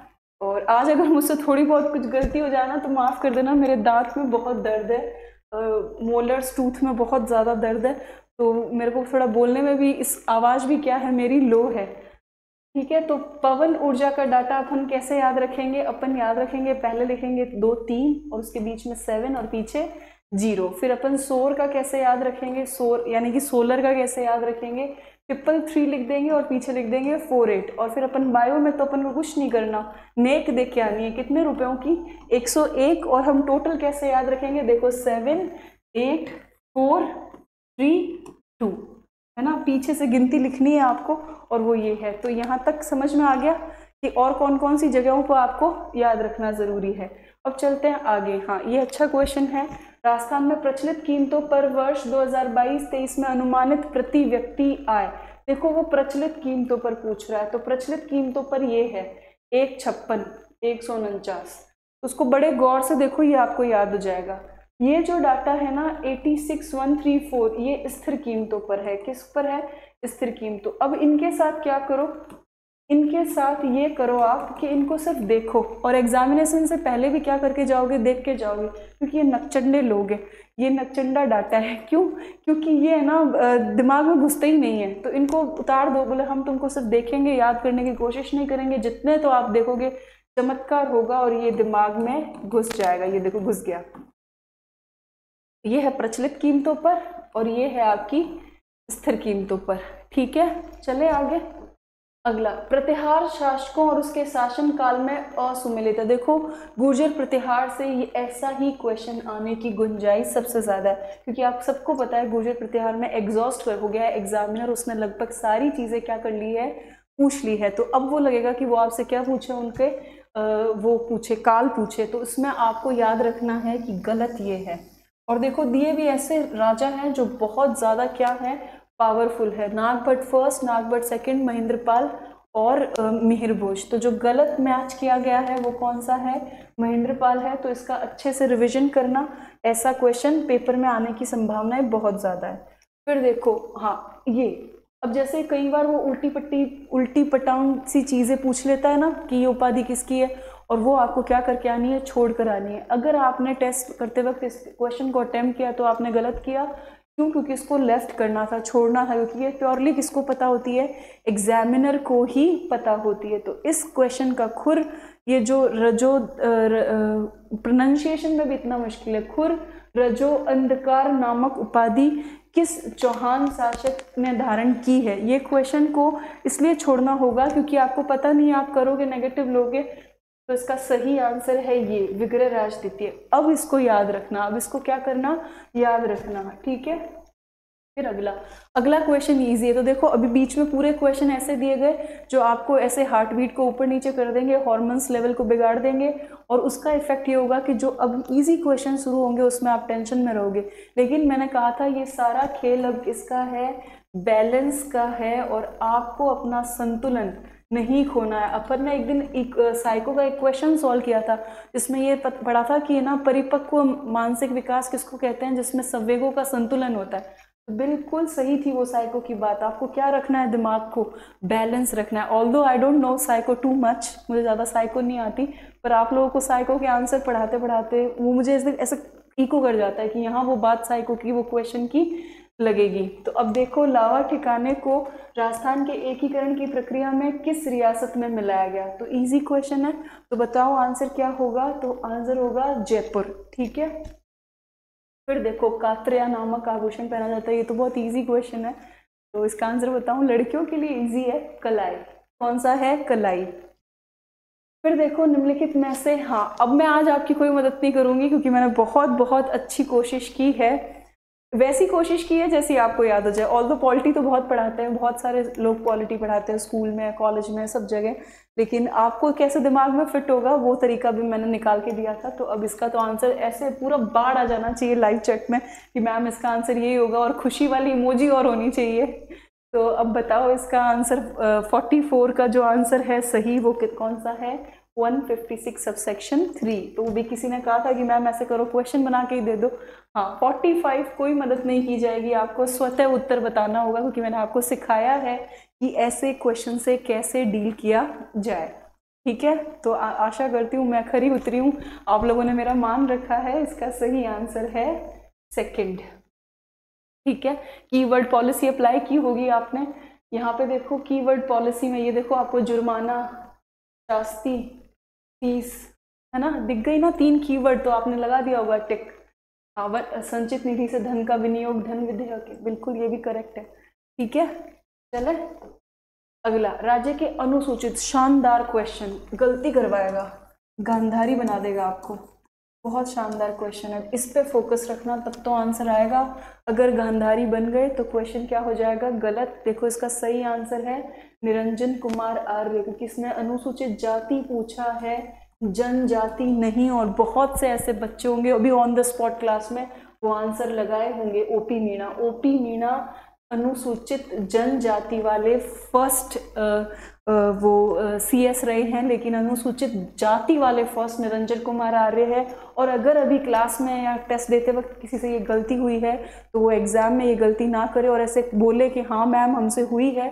जब आप बोलोगे तो वो आपसे दूर चली जाएगी और आपसे एग्जाम में गलती नहीं होगी। तो हुई है अगर अभी क्लास में किसी से तो वो अभी बोल दे, ताकि वो आपसे क्या चली जाएगी, दूर चली जाएगी। आप उसको बाय बोल देना कि अब तुम निकलो मेरे शरीर से बाहर, गलतियों के वायरस। ठीक है, चलो। जिला आयोजना समिति के बारे में निम्न कथनों पर विचार कर सही कथन बताएं। इसको भी बहुत अच्छे से टैकल करना है आपको, की ढूंढनी है आपको। फिर से वही क्वेश्चन है जिसमें क्या छुपी हुई है, सही आंसर की और बहुत लॉजिकली छुपी हुई है। ठीक है, तो देखो जिला आयोजना समिति का अध्यक्ष जिला कलेक्टर नहीं, गलत है, जिला प्रमुख है ना, जिला प्रमुख है, ये तो गलत है। इसमें कुल 30 सदस्य होते हैं, नहीं 25 होते हैं। कितने होते हैं, 25 होते हैं। फिर देखो ये अनुच्छेद 234 2D, नहीं ये तो प्योरली गलत है। 243ZD और जो आपका पंचायती राज, राजस्थान पंचायती राज एक्ट 1994 है, उसका सेक्शन है एक 121, उसके तहत बनती है। तो तीनों ही गलत है। तो सही क्या हुआ, जिले की विकास योजना बनाती है ये। ठीक है, चलूँ आगे, कोई प्रॉब्लम नहीं। ये देखो स्क्रीनशॉट ले लो आराम से। ठीक है, फिर देखो इम्पॉर्टेंट, मोस्ट इम्पॉर्टेंट क्वेश्चन, और ये भी वही शानदार क्वेश्चन है जहाँ पे आप गलती करोगे और पेपर में आने की संभावना इस क्वेश्चन की 99% है। अगर वो 243 सब सेक्शन B को पूछ सकते हैं तो वो इसको भी पूछ सकते हैं। अब सुनो ये क्या है, पंचायतों के मध्यवर्ती स्तर जो ग्राम एवं जिला स्तरों के मध्य होती है, इसकी अधिसूचना से निश्चित होता है ना। तो अब आप सोचोगे कि इसका आंसर क्या होगा, 100% या तो कोई ये लगाएगा या कोई ये लगाएगा या कोई ये लगाएगा, लेकिन वो कभी नहीं सोचेगा कि इसका आंसर क्या होगा, राज्यपाल। आज एक चीज़ और नहीं सीखो, जब भी आप ऐसे क्वेश्चन में लगे और आपका दिमाग में जो पहला जो आपके दिमाग में थॉट है, क्योंकि आप बहुत पढ़ाई कर रहे हो तो मुख्यमंत्री आया होगा, उसका जस्ट उल्टा करके आना है एग्जाम में। क्यों, क्योंकि जो भी थॉट प्रोसेस हमारे दिमाग में चल रहा होता है उसका ठीक उल्टा किसने सोचा होता है, एग्जामिनर ने सोचा होता है। तो आप सोचते वक्त एग्जाम में अगर ये सोच रहे हो कि इसका आंसर मुख्यमंत्री या मंत्री परिषद है, इन दोनों का ठीक उल्टा आंसर कौन है, राज्यपाल, तो आपने नहीं भी पढ़ा है तो उस वक्त आपको ये हिंट होगा कि देखो एग्जामिनर ने तो इतना आसान तो हमें वो दे ही नहीं सकता, क्योंकि ये लैंग्वेज एकदम ईजी है तो वो हमें दे ही नहीं सकता, मतलब निश्चित है कि इसका आंसर कुछ और होगा। और इसीलिए इसका आंसर क्या है, राज्यपाल है। 100% पेपर में आ सकता है। मैं ये नहीं कह रही कि मैंने ही पेपर बनाया है, मैंने कोशिश की है कि हम एग्जामिनर के दिमाग को पढ़ सके और वैसी चीज़ें मैं आपको दिखा सकूं। ठीक है, और अब ज़रूरी भी है क्योंकि आज 27 तारीख है, इसलिए घबराहट मुझे पता है आप लोगों को बहुत हो रही होगी, मुझे भी हो रही है। इस वक्त मैं आपको पेपर सॉल्यूशन करा रही हूँ, उस वक्त मुझे भी हो रही है। क्यों, क्योंकि सिर्फ आप पेपर देने नहीं जा रहे हो, ऐसा लग रहा है कि मैं भी जा रही हूँ, क्योंकि मैंने पढ़ाया है ना 35 दिन तक लगातार, तो वो थोड़ी घबराहट मेरे पास भी है, पर मैं उसको भी क्या कर रही हूँ, मेंटेन कर रही हूँ। आपको भी उधर से क्या करना है, मेंटेन करना है। हम दोनों एक ही नाव में सवार हैं, बस फर्क इतना है कि आप युद्ध लड़ने जाएंगे, मैंने आपको लड़ना 35 दिन तक सिखाया है। तो दोनों जा रहे हैं तो दोनों को घबराहट हो रही है, पर दोनों मेंटेन करेंगे। अब देखो कौन सा युग्म गलत है, ये भी बहुत अच्छा क्वेश्चन है। अब इस क्वेश्चन में भी की ढूंढनी है आपको, कैसे की ढूंढनी है, इन्होंने लैंग्वेज के साथ बहुत खेला है। तो देखो 9 ग्राम पंचायत का गठन सही है, वो आपसे गलत सुमेलित पूछ रहा है। ठीक है, 14 में क्या लिखा हुआ है, जिला परिषद की संरचना, ये भी सही है। 13 में इसने क्या लिखा है, पंचायत की संरचना, यही गलत है। यहाँ पे गौर से देखना, पूरा ध्यान स्क्रीन पर रखना। इसीलिए मैं एक बार पूरी तरीके से साइडलाइन हो चुकी हूँ। क्यों साइडलाइन हो चुकी हूँ, क्योंकि आपको स्क्रीन पर ये देखना ज़रूरी है कि पंचायत की संरचना है या किसकी संरचना है। आपका 12 में लिखा हुआ है पंचायत की संरचना, ठीक है, और आपका 13 में लिखा हुआ है पंचायत समिति की संरचना। बस ये एक समिति का जो डिफरेंस है वही क्वेश्चन उठा रहा है, पंचायत समिति की संरचना। अब होगा क्या, आपको यहाँ लगेगा कि ये सही है, इतना माइन्यूट डिफरेंस आपको याद रखना होगा। 14 करेक्ट है, तो गलत कौन सा है, ये है। ये 11 नंबर सही है, जिला परिषद का गठन। यहाँ बहुत ज़्यादा कंफ्यूजन होगा क्योंकि सिर्फ किसका डिफरेंस है, समिति का डिफरेंस है, तो आपको वहाँ पे याद रखना होगा। और यही वो जगह है जहाँ क्वेश्चन उठेगा। तो 49 में कोई प्रॉब्लम नहीं, इसका भी स्क्रीनशॉट लेना। देखो मैं पूरा किनारे हो गई हूँ, आपको आराम से दिख रहा है, आपको आराम से इसका क्या लेना है, स्क्रीनशॉट, और आपको ये सब बातें, ये हिदायतें याद रखनी है, ठीक है। फिर चलो, राजस्थान मानवाधिकार आयोग के किस सदस्य द्वारा अधिकतम किस उम्र तक पद धारित किया जा सकता है? 70 ईयर्स। कितने हैं? 70। फिर चलो आगे, हाल ही में केंद्रीय वाणिज्य और उद्योग तथा उपभोक्ता मामले, खाद्य और सार्वजनिक वितरण मंत्री ने विदेश व्यापार नीति 2023 लॉन्च की है। अब ये क्वेश्चन क्यों इंपॉर्टेंट है?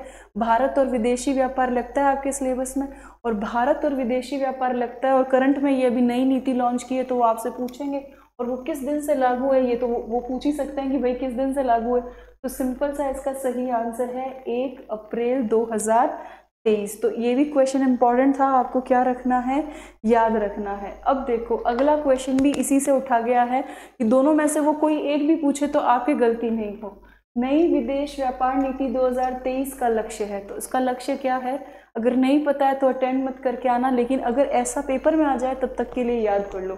2030 तक भारत के सारे निर्यात को, दोनों को मिलाकर, वस्तु और सेवा, ये ध्यान रखना, दोनों को मिलाकर कहाँ तक ले जाना है? 2 ट्रिलियन अमेरिकी डॉलर तक। तो क्लियर चले। हाँ, भारत के संविधान के किस अनुच्छेद में राष्ट्रपति को क्षमा प्रदान करने की, उसको ऐसा बोला है, तुम बोल दो सॉरी, ऐसे कल्याण वाला हाथ बना दिया है कि हम तुमको क्या कर रहे हैं, माफ कर रहे हैं। 72, कितना है? 72। चले इजी क्वेश्चन। अगला, राष्ट्रपति द्वारा राज्यसभा के लिए कितने सदस्यों को नॉमिनेट किया जाता है? तो ये भी इजी क्वेश्चन है, 12। ठीक है, फिर चलते हैं आगे। हाँ, अब स्टेटमेंट पढ़ोगे आप अपने आप से, ये पहले भी बताया था, और मैं सिर्फ अब इसका क्या बताऊंगी आपको, सही आंसर, क्योंकि मैंने आपको कीवर्ड पॉलिसी से सिखा दिया है कि आपको कौन कौन सी जगहों पर वो कीवर्ड अप्लाई करके आंसर निकालना है। तो इसका सही आंसर बताऊं, इसका सही आंसर होगा 1, 2 एंड 3। ठीक है, तो जिसका आंसर 1, 2 एंड 3 है वो क्या है? करेक्ट है। चलो अगला, राजस्थान युवा महोत्सव, इम्पॉर्टेंट करंट का क्वेश्चन है और इम्पॉर्टेंट भी है। राजस्थान युवा महोत्सव 2023 किस दिन से शुरू होगा? तो 22 जुलाई से शुरू होगा। अब यहाँ याद करने की ये बात है कि 22 से 31 जुलाई ब्लॉक लेवल पर शुरू होगा। कौन से लेवल पर शुरू होगा? ब्लॉक लेवल पर। और 1 अगस्त से 10 अगस्त तक जिला स्तर पर होगा। किस पर होगा? जिला स्तर पर। तो ये भी आपको क्या रखना है, याद रखना है। मैं हट रही हूँ, आप लोग क्या ले लेना, अच्छा स्क्रीनशॉट ले लेना। ठीक है, चलो, राजस्थान डोमेस्टिक ट्रेवल मार्ट अभी हुई है 2023 में जयपुर में आयोजित, जिसकी थीम होगी, तो उसकी थीम बतानी है आपको। तो उसकी थीम बता दूं क्या है? सस्टेनेबल टूरिज्म है, बी है उसका सही आंसर। फिर चलते हैं आगे, संयुक्त राष्ट्र संघ का चार्टर तैयार करने के लिए सैन फ्रांसिस्को सम्मेलन में कितने देशों ने भाग लिया? तो कितने देशों ने भाग लिया था आपके? 51। तो जिसका आंसर 51 है वो सही है। फिर चलो, सुरक्षा परिषद की बैठक आपने दिल कहाँ दिया था? लंदन में। कहाँ दिया था? फर्स्ट बैठक कहाँ हुई थी? लंदन। ये सीधे सीधे क्वेश्चन है इसलिए इजी है। अब देखो ये इंपॉर्टेंट है, संयुक्त राष्ट्र की धारा 27 में सुरक्षा परिषद में मतदान व्यवस्था के लिए कहा गया था, निषेधाधिकार का प्रावधान निम्न के लिए है। तो निषेधाधिकार या वीटो की पावर किसके लिए दी गई है, ये आपको बताना है। तो वीटो की पावर, देखो वीटो किस पर आएगा, है ना, आप ना किस पर कहोगे? जो वो बहुत चीज महत्वपूर्ण है उस पर ही तो ना कहोगे, तो महत्वपूर्ण विषयों के लिए। तो सही आंसर क्या होगा? सी। फिर देखो अगला, किस राजा ने नीमच के विद्रोही सैनिकों को अपने यहाँ ठहराकर उनकी सहायता की? 1857 से अलग क्वेश्चन पूछा क्योंकि वो एग्जॉस्ट हो गया, उसने सब कुछ पूछ लिया, मेजर बर्टन कहाँ है, ईडन कहाँ है, ये वो। अब उसने कहा कि आप नया कुछ आंसर दीजिए। तो इसका सही आंसर है शाहपुरा के राजा लक्ष्मण सिंह। ठीक है, वही चीज़ है जो अलग फ्लेवर में पूछी जा रही है, सेम उसी पैटर्न पर 62 नंबर क्वेश्चन है इस बार फिर से एग्जामिनर। अब कि देखो मोदी जी मानगढ़ धाम गए हैं, वो मानगढ़ धाम शहीद धाम बना कब, ये पूछा जा सकता है आपसे। तो मानगढ़ धाम में शहीद स्मारक का लोकार्पण किया गया, तो पता है किस दिन किया गया? 2 सितंबर 2002। इम्पॉर्टेंट है, स्क्रीनशॉट लो, हो सकता है आपको कब दिखे? पेपर में दिखे। ठीक है, कोई प्रॉब्लम नहीं। चलो 1929 में मोतीलाल तेजावत को गिरफ्तार कर कहाँ रखा गया? ये भी अच्छा क्वेश्चन है। मोतीलाल तेजावत के बारे में जब वो आपसे ये पूछ सकते हैं संस्कृत एजुकेशन सेकंड ग्रेड में कि वो वहाँ के कहाँ के कामदार थे झाड़ोल ठिकाने के, तो वो ये भी पूछ सकते हैं कि जब उनको अंदर डाला गया तो वो जेल कौन सी थी। तो अब चारों ऑप्शन है आपके पास, तो आंसर बताऊँ इसका सही आंसर क्या होगा? उन्हें रखा गया था उदयपुर जेल में। कहाँ रखा गया था? उदयपुर जेल में। चलते हैं आगे। चंडावल दुखांत का, तो चंडावल घटना जो है वो कब की है?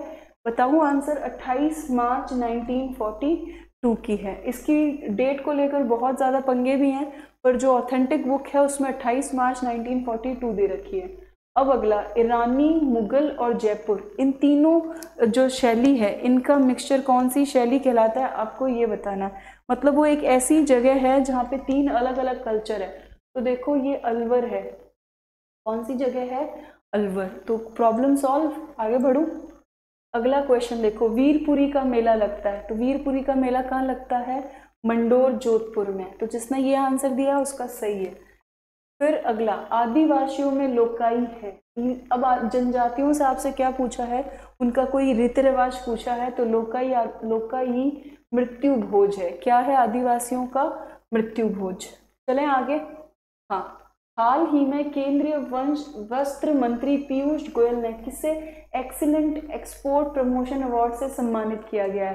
तो किसे सम्मानित किया गया है? करंट का क्वेश्चन है। इसका सही आंसर है खेमचंद खत्री। ये बहुत बड़े एक्सपोर्टर है हैंडीक्राफ्ट के, हमारे राजस्थान से, जोधपुर से है शायद तक ये, तो उनको दिया गया है अभी। ठीक है, चलो अगला, भारत सरकार द्वारा 2022 के दौरान चलाए गए सुशासन सप्ताह प्रशासन गांव की ओर अभियान राजस्थान का देश में कौन सा स्थान है? तो देखो, अब मैंने कल भी एक चीज सिखाई थी कि जहां पर भी राजस्थान गवर्नमेंट फर्स्ट आती है ना, ऐसा लगता है यहाँ तो मुझे पूछना ही चाहिए। फर्स्ट, सेकंड जो पोजीशन है या थर्ड जो पोजीशन है, पहली टॉप 3 जो पोजीशन है वो हमेशा पूछती है। तो ये क्या आए हैं? फर्स्ट आए हैं। इंपॉर्टेंट है, आपको क्या रखना है? याद रखना है।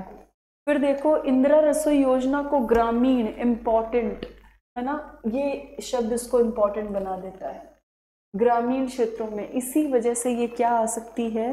पेपर में आ सकती है। तो 17 नंबर क्वेश्चन की ग्रामीण क्षेत्रों में कब से लॉन्चिंग होती है? 1 जून 2023 को।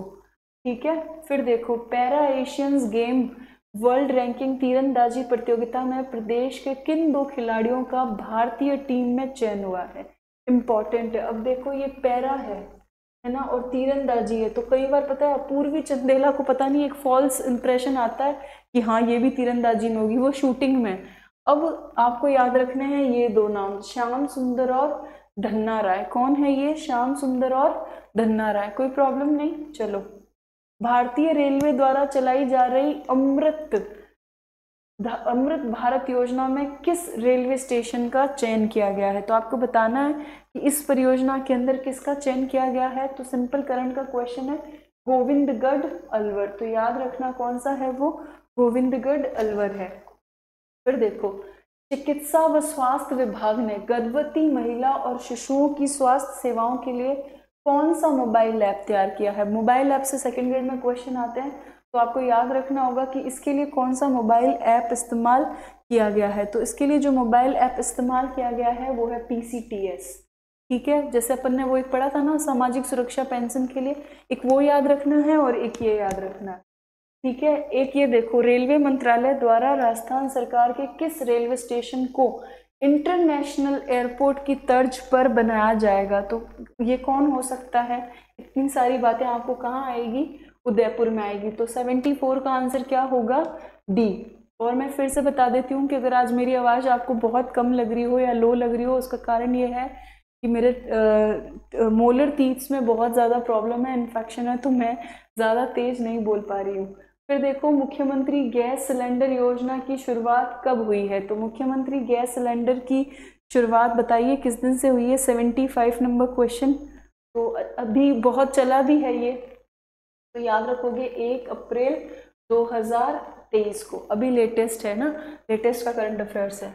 फिर देखो, 26 अगस्त, इम्पॉर्टेंट है ये बहुत, 26 अगस्त 2022 से शुरू महिला निधि क्रेडिट कोऑपरेटिव फेडरेशन लिमिटेड में दिए जाने वाले लोन पर, लोन दे रहे हैं ना, तेलंगाना का जो सिस्टम है उसको हमने स्टडी किया, ऑफिसर्स ने जाके पढ़ा, उसी के अकॉर्डिंग राजस्थान में लॉन्च किया और उसमें वो कह रहे हैं हम लोन देंगे, लेकिन बड़ी बात यह है कि जो भी आप लोन दोगे उस पर कितना % ब्याज सब्सिडी मिलेगा, तो कितना % बनेगा, 8%। इंपॉर्टेंट क्वेश्चन है, याद रखना।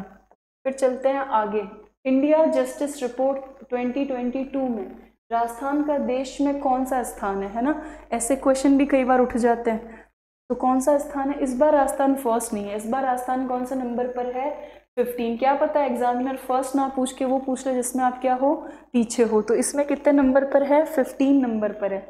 फिर चलते हैं आगे। चिरंजीवी श्रमिक संबल योजना के बारे में सही कथन है, तो आपको सही कथन पकड़ना है। तो देखो ये असंगठित क्षेत्र के निर्माण श्रमिक के लिए बिल्कुल 25 से 60 वर्ष है, ये भी सही है। अस्पताल में भर्ती के दौरान 7 दिन की आर्थिक सहायता, ये भी सही है। तो फिर आंसर क्या होगा, सभी सही है। चलें आगे।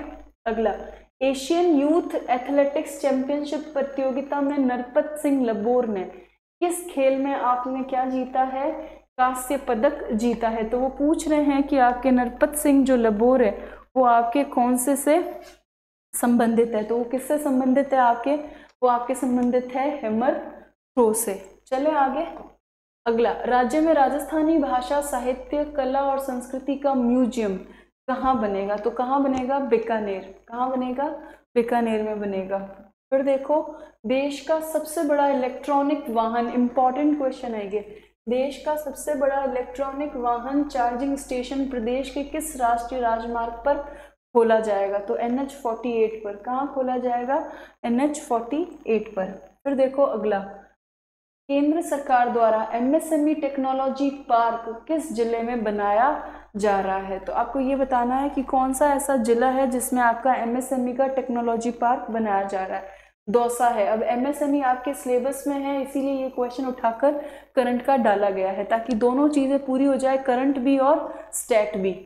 ठीक है, आगे। हाँ, अब आ गई साइको, आ गई ना। तो अब देखो साइको के तो मैं सीधे आंसर बताऊंगी आपको, समझाने में भी मैं असमर्थ हूँ। तो देखो, परंपरागत संबंधितता का सिद्धांत किसने प्रतिपादित किया, तो ये व्यक्ति है पॉवलोव। ठीक है, तो जिसका आंसर पॉवलोव था वो सही था। फिर अगला देखो, संकेत अधिगम जो गेने के सीखने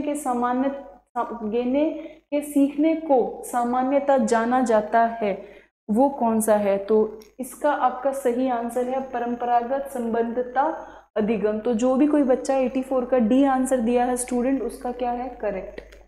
फिर देखो अगला, किस पहलू से मानसिक स्वास्थ्य को बनाए रखने की विधियां बताई जाती है, ये इंपॉर्टेंट है। सरकार खुद मनोविज्ञान केंद्र खोल रही है जयपुर जोधपुर में, तो हो सकता है ये क्वेश्चन आए। इसका आंसर है बी, संरक्षणात्मक पहलू। फिर देखो, कौन से अवयव को सुकराती विधि भी कहा जाता है, तो 86 नंबर क्वेश्चन का आंसर बताओ मुझे, और मैं आपको आंसर बताती हूँ, प्रश्नोत्तर अवयव। ठीक है। अगला, रॉबर्ट गेने ने अधिगम की कितनी परिस्थितियां बताई है, तो रॉबर्ट गेने ने अधिगम की कितनी परिस्थितियां बताई है, बताओ सही आंसर। तो उसका सही आंसर है 8 बताइए, कितनी बताई है, 8। फिर देखो, एक छात्र बोर्ड परीक्षा के लिए कठिन परिश्रम कर रहा है, उसके पिता अच्छे अंक लाने पर मोटरसाइकिल देने का, ये तो मैंने कल सर का वीडियो देखा था, तो मुझे इसका आंसर आता है। वो आप लोगों को कितना आता है ये मुझे नहीं पता, कर कल के वीडियो में ये क्वेश्चन जरूर था, और मैं भी ऐसी ही थी, मैं भी पापा से डिमांड करती हूँ आज भी कि मुझे ये चीज़ दिलाएं, बाह्य प्रेरणा। हम भी वही बंदे हैं जो बाह्य प्रेरणा वाले हैं, कोई दिला दो।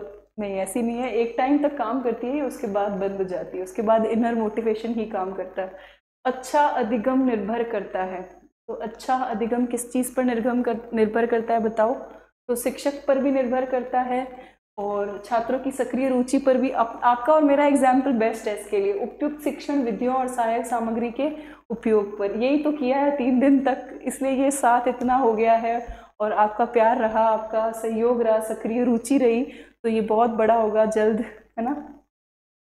चलो, WW, ये तो बहुत इजी क्वेश्चन है भाई, वर्ल्ड वाइड वेब, है ना। आगे बढ़ते हैं। संचार की प्रक्रिया में संज्ञानात्मक आंकड़ों के प्रेक्षण में मुख्य रुकावट होती है व्यक्ति का। अब संचार की प्रक्रिया में क्या सबसे मुश्किल काम है प्रेक्षण के अंदर, वो बताना है आपको। तो कौन से सबसे मुश्किल है? कूटबद्ध करने की योग्यता। हाँ, अगर किन्हीं दो लोगों ने अपनी कोडिंग लैंग्वेज फिट कर रखी है तो फिर तो संचार कैसे होगा? होगा ही नहीं। वो करते भी है लोग, कभी व्यापारियों को गौर से देखना, वो ऐसे काम करते हैं। कक्षा में भावी अनुशासन बनाने के लिए अध्यापक को चाहिए, ये तो मुझे आता है। आपको बता दूं, थोड़ा प्यार से पढ़ाए और थोड़ा डांटे भी, तो दोनों का मिक्सचर होना चाहिए। ठीक है, फिर अगला श्रृंखला अधिगम संबंधित है, तो 93 नंबर क्वेश्चन, श्रृंखला अधिगम किससे संबंधित है? गेने से। कौन है ये व्यक्ति? गेने। फिर देखो, डेविड आसुबेल ने किस शिक्षण प्रतिमान को विकसित किया है? तो ये आंसू की जो बेल है ना, डेविस आसुबेल, ये क्या कहता है आपसे? ये कहता है कि ये एक अग्रिम व्यवस्था है। ठीक है, तो जिसका आंसर 94 का ए है, उसका क्या है? बिल्कुल सही है। और मैं साइको में रोज कहती हूँ कि मैं सीधे आपको आंसर बता सकती हूँ और कुछ आपकी मदद नहीं कर सकती। हाँ, शिक्षा तकनीक को किसने 3 भागों में बांटा? तो वो 3 भागों में बांटने वाला व्यक्ति कौन है? तो वो है लुमसडेन। तो जिसने लुमसडेन आंसर दिया है ए, उसका करेक्ट है। अब देखो, शिक्षण सूत्रों का आधार होता है, तो शिक्षण सूत्रों का आधार क्या होता है? तो शिक्षण सूत्रों का आधार क्या होगा? ये सब कुछ कहाँ चल रहा है? दिमाग में। तो ये कैसे हैं? मनोवैज्ञानिक है। फिर देखो, शैक्षणिक तकनीक सेकंड को इस नाम से भी जाना जाता है। तो कोई टीचिंग की कोई प्रणाली है, उसको आप किस नाम से जानते हो? तो किस नाम से जानते हो? सॉफ्टवेयर उपागम। तो जो ना ये आंसर दिया है सॉफ्टवेयर उपागम, वो सही है। फिर क्रो एंड क्रो के अनुसार, ये बहुत आया है, क्रो एंड क्रो, है ना, पूरा का पूरा बहुत ज़्यादा मैंने देखा है इसको, अधिगम को प्राप्त करता है। तो कौन है ये? ज्ञान और अभिवृत्ति। ठीक है, फिर चलते हैं आगे। अधिगम जीवन पर्यंत प्रक्रिया है जो पूर्ण होती है। विद्यालय में, समाज में, परिवार में, वो कहाँ पूरी होगी? वो सब जगह पूरी होती है, सबसे आप थोड़ा थोड़ा सीखते हो। ठीक है, फिर लास्ट, आज का लास्ट क्वेश्चन, परिपक्वता जिसका दूसरा नाम है। अब आपको बताना है कि परिपक्वता किस चीज़ का दूसरा नाम है। ये तो इजी है, ये है क्षमता का विकास। और इसी के साथ आज के पेपर के 100 क्वेश्चन पूरे हुए और आपको बहुत बेस्ट ऑफ लक। घबराहट बहुत हो रही है, मुझे भी हो रही है, मैं भी आप जैसी हूँ। क्यों? कि मैंने आपको पढ़ाया इधर से 35 दिन, तो मेरे मन में वो है कि जो मैंने आपको सिखाया उस पर कितना एग्जामिनर पूछ पाएगा। तो देखो, युद्ध की तैयारी में सारथी को और जो लड़ने जा रहे हैं उनको, दोनों को क्या हो रही है? घबराहट। पर ये घबराहट को मेंटेन करना है। इधर से मैं भी देखो बहुत खुद को ये सोच रही हूँ कि ठीक है, सब अच्छा होगा। आप भी उधर यही सोचें, ज़्यादा तनाव मत लें और अच्छे से पढ़ें, खूब नींद लें और खाने पीने का भी ध्यान रखें। ऐसी चीज़ें ना खाएं ज़्यादा जिनसे आपको आपकी दिमाग की शांति बिगड़ रही हो। और अच्छे से सारी चीज़ें जो आज बताइए, जो आज ही रिवाइज़ करनी ज़रूरी है, इस पेपर को देखकर वो रिवाइज़ करें। और बेस्ट ऑफ लक। आप जितना बेहतरीन कोई नहीं हो सकता, बस इस पर फोकस करें और बस बढ़िया है। और जो बात मैं हमेशा कहती हूँ कि अगर आपको वीडियो देखना अच्छा लगे तो please like, share and subscribe, और ज़्यादा से ज़्यादा शेयर करें, लाइक करें, ताकि मैं अगस्त में आपको वापस दिखूँ। तो अब जितना ज़्यादा आपका रिस्पॉन्स होगा, जितना ज़्यादा आपकी एक्टिव रुचि होगी मुझे देखने में, जितने ज़्यादा लाइक्स कमेंट्स होंगे, उस हिसाब से सर डिज़ाइन करेंगे क्लासेस। तो हो सकता है कि मैं अगस्त में आपको वापस मिलूँ एक नए तरीके के पढ़ाने के तरीके के साथ, कॉन्सेप्ट और फैक्ट, और कैसे एग्जामिनर आपको क्वेश्चन पूछता है उस हिसाब से, ताकि आप आगे आपको ये कभी आगे एग्जाम में ये दिक्कत नहीं हो कि कट ऑफ 2 गुना ज़्यादा जा रही है, हम कहाँ हैं। तो बाय, और अच्छे से पेपर करना। Best of luck.